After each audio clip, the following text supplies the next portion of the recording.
Pido ayuda económica para la formación de las futuras religiosas ecuménicas de Guadalupe, las construcciones, etc.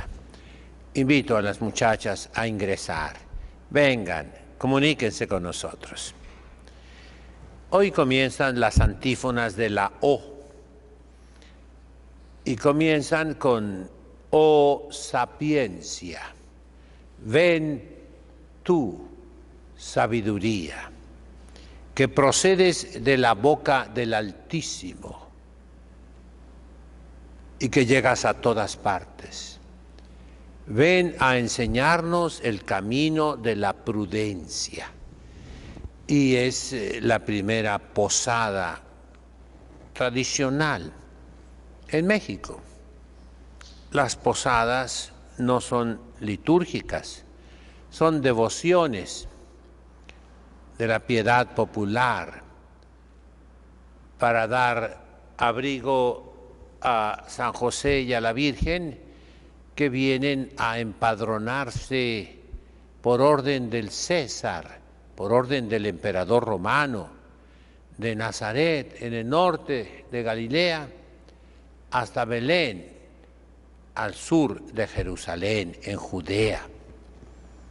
Tradicionalmente se dice que fueron 9 días, y hoy la Iglesia ve con gusto que los cristianos recemos el Santo Rosario y durante las letanías se haga una procesión con velas encendidas, con cantos entre los misterios en la iglesia, ¿verdad? Se sale de la iglesia y se va casa por casa. Hablamos de pueblitos, de villas, de ranchitos, de lugares pequeños o de compartimientos más o menos conocidos en las grandes ciudades. Y se pide posada tocando las puertas de las casas. Se interrumpe la letanía un poquito y en 4 o 5 casas se pide posada con cánticos. En México los cantos tradicionales tienen un tono que se ha pervertido, se ha echado a perder. Yo lo aprendí de niño en el seminario. En nombre del cielo, buenos moradores, dad a unos viajeros posada esta noche.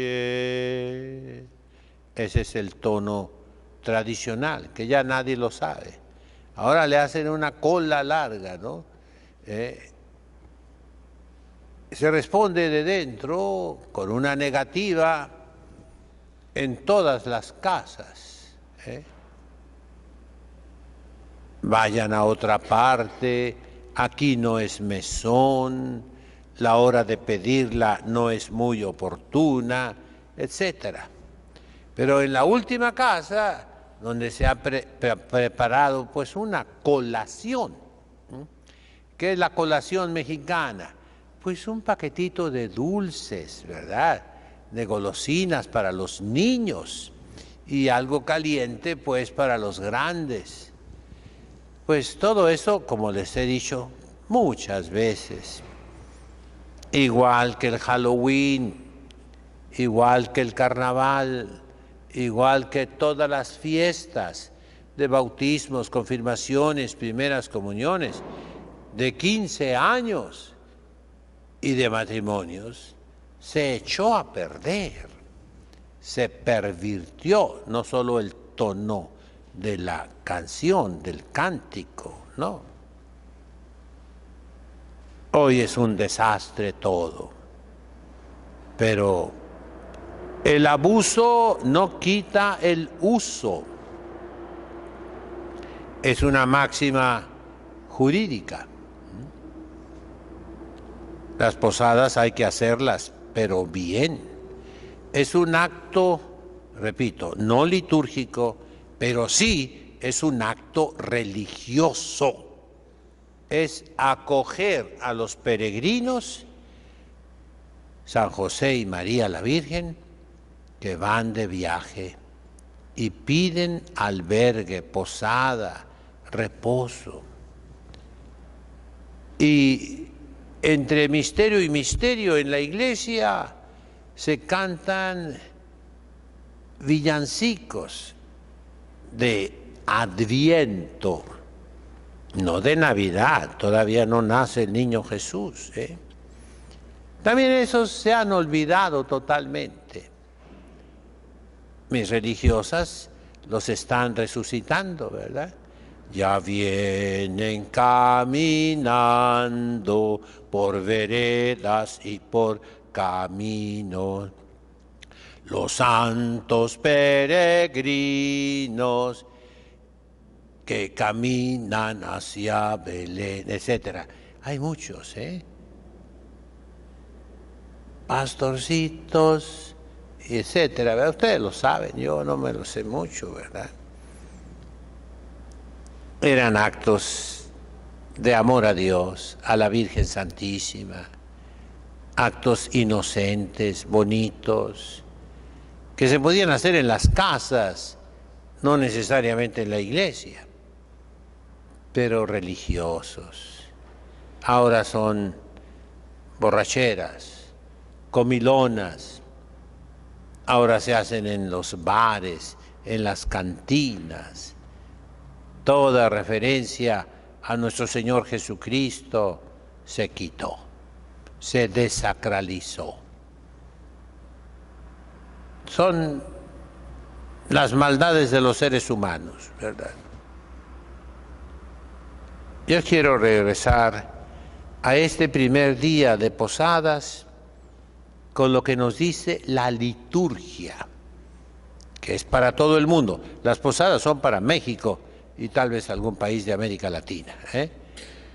Fueron inventadas por los misioneros, especialmente para los indígenas, para quitarles todo lo que era el paganismo, la idolatría, de una manera semejante a la que utilizó la Santísima Virgen de Guadalupe, con dulzura maternal.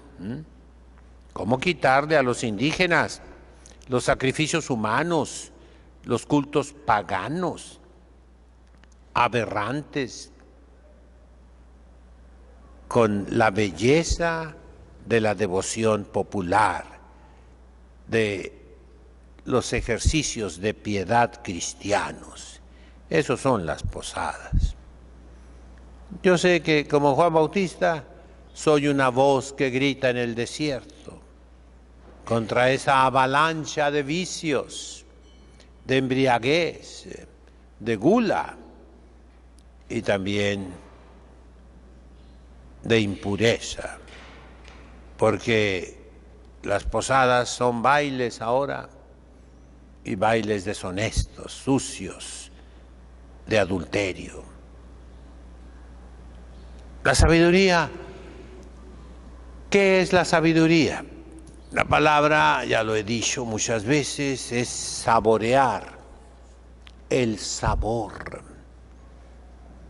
Y es algo intelectual, no es únicamente el sabor material, sensible, de algo sabroso, rico, agradable. No, es algo más que eso. Es algo intelectual que Santo Tomás pone al inicio de una grande obra que escribió para convertir a los paganos, la Suma contra los Gentiles. Cita el libro de los Proverbios, creo que es capítulo 7, versículo 8, ¿verdad? El hombre sabio, ¿quién es? Y lo explica. Es el que pone orden en la vida. La liturgia nos dice, ven, refiriéndose ya no a una virtud humana, a un hábito intelectual humano, sino al don del Espíritu Santo, sabiduría, que fortifica la fe, la esperanza, la caridad. Y refiriéndose sobre todo a quien procede de la boca del Altísimo, decimos que Jesucristo es la segunda persona de la Santísima Trinidad. Y en la Sagrada Escritura se le nombra desde 300 años antes de su venida. Se le llama sabiduría, Jokmá en hebreo. Y hay dos libros que fueron escritos antes de Jesucristo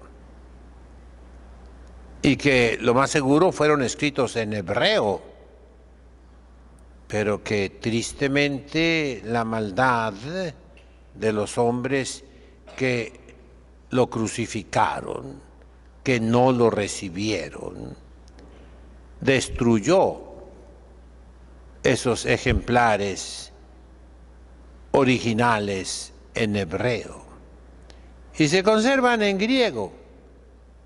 El libro de Ben Sira o Siráside, que la Iglesia llamó eclesiástico.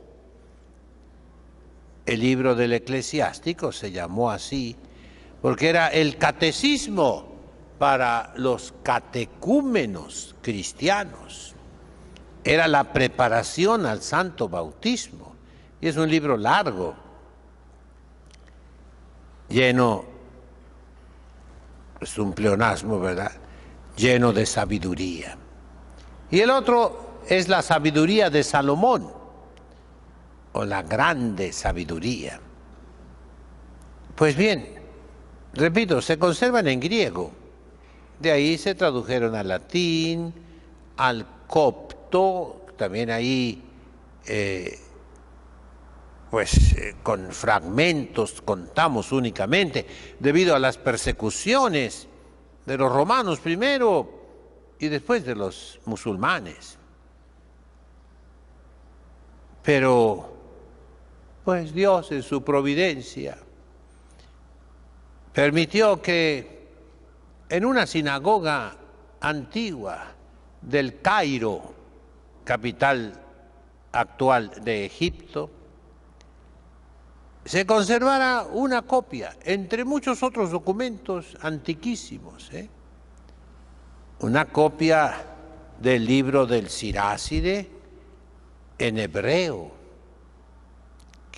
Después en Qumran, una comunidad del tiempo de nuestro Señor Jesucristo, anterior a él, conservó otros fragmentos y se ha podido reconstruir el original en hebreo, desmintiendo a todos aquellos que quitaron ese libro de la Sagrada Escritura, los judíos. Cuando, después de la destrucción de Jerusalén, el año 72,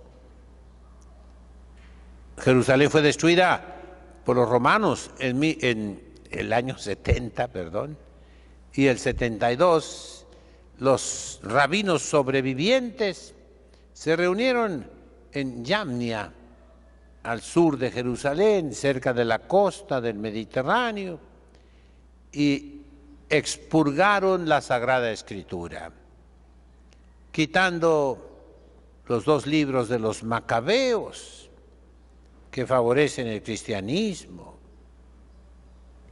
quitando el profeta Baruch, que recrimina a los viejos de Israel, a los dirigentes de Israel.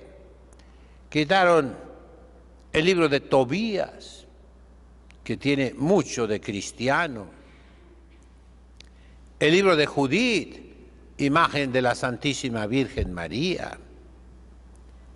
Y estos dos que he mencionado, el Siráside o Ben Sira o eclesiástico y la sabiduría de Salomón. Mil y pico de años después, Martín Lutero, hereje, también los quitó de la Biblia, de manera que en las Biblias protestantes no aparecen esos libros que acabo de mencionar. Se les dice que son deuterocanónicos, pero la Iglesia siempre los ha considerado inspirados por Dios, libros sagrados, sagrada escritura, parte integrante de la Biblia. Y tanto a los del Concilio de Yamnia como a los protestantes les cae la condena que hace el libro del Apocalipsis contra todos aquellos que quiten algo de la Sagrada Escritura. Pues bien, la sabiduría. Enséñanos, le pedimos, el camino de la prudencia. La prudencia es traducción latina de sofrosine. Sofrosine trae la raíz de sofía, sabiduría. ¿Sabiduría en qué? Santo Tomás, siguiendo a Aristóteles, que trata de todas estas virtudes, ¿verdad?, nos dice que la prudencia es la recta ratio agendi, parecido al arte, recta ratio facendi. Agere no es lo mismo que facere.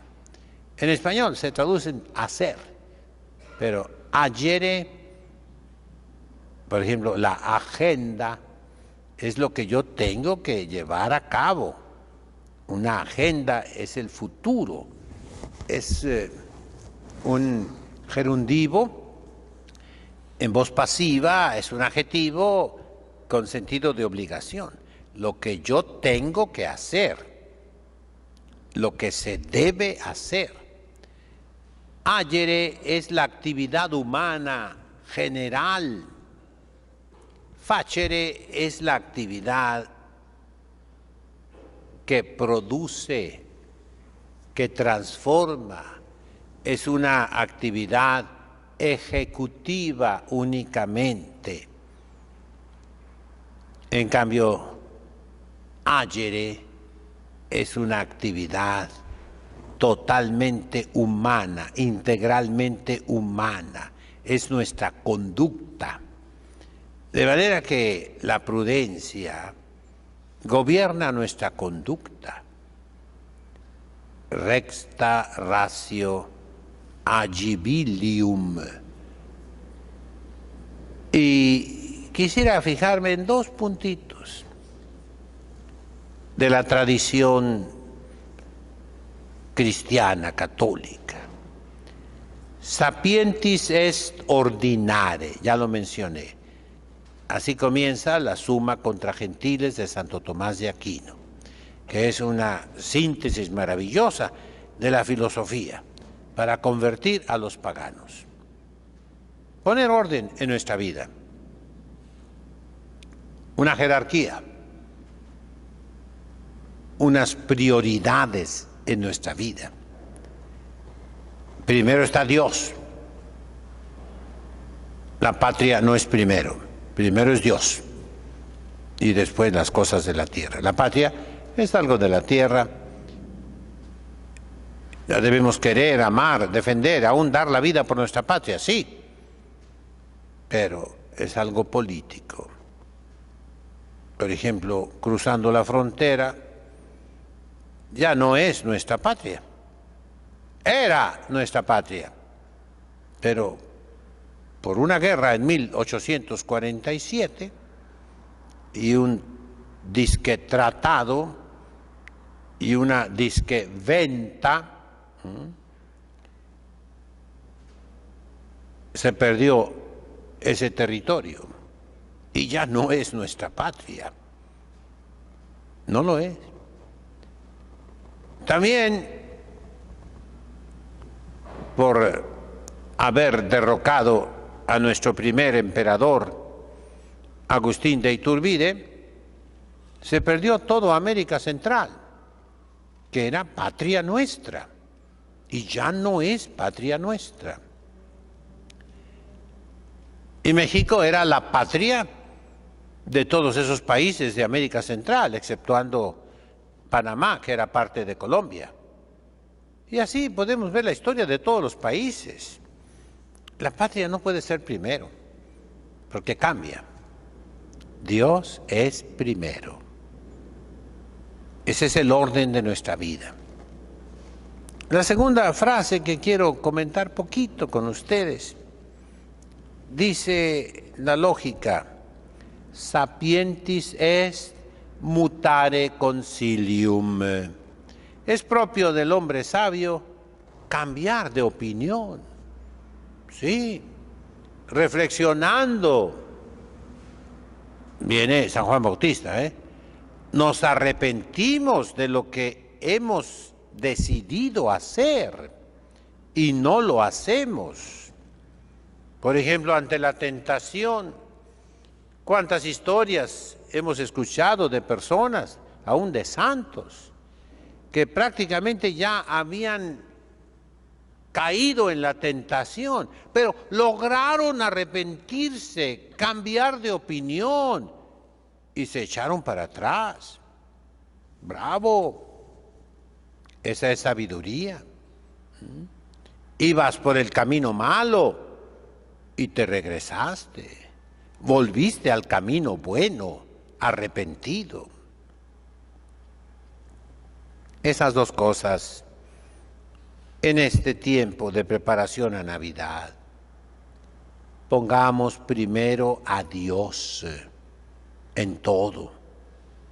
Y segundo, lo que hayamos hecho mal, no lo sigamos, no lo continuemos, no vayamos por ese mismo camino, no.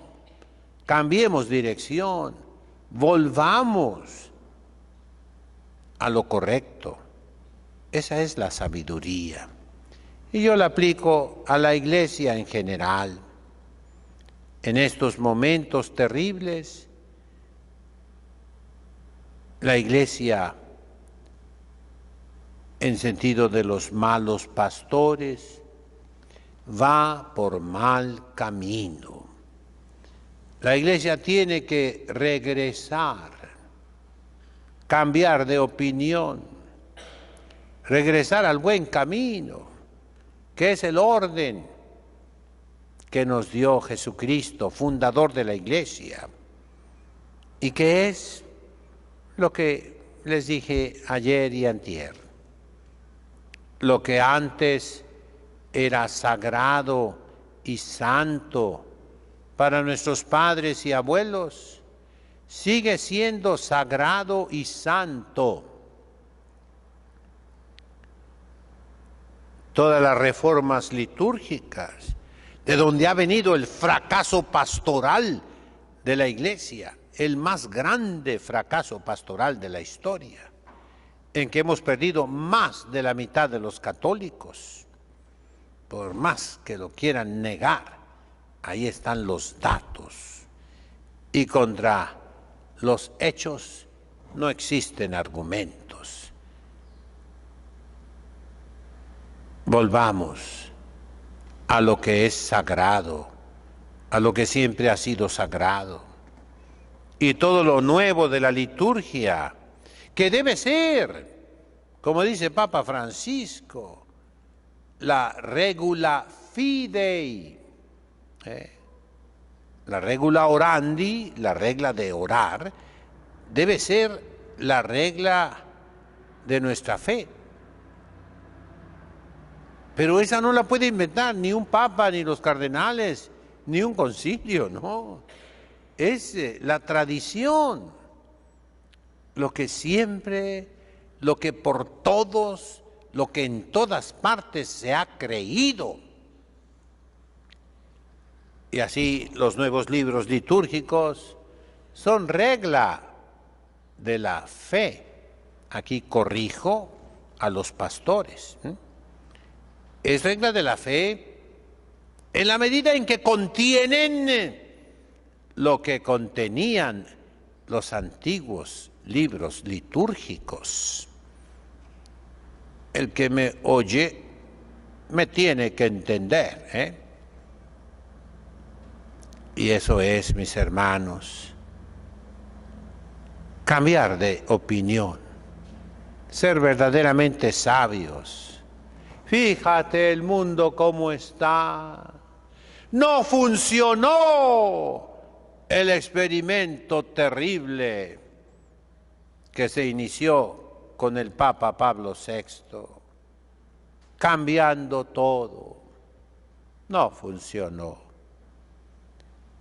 Sapientis est mutare consilium.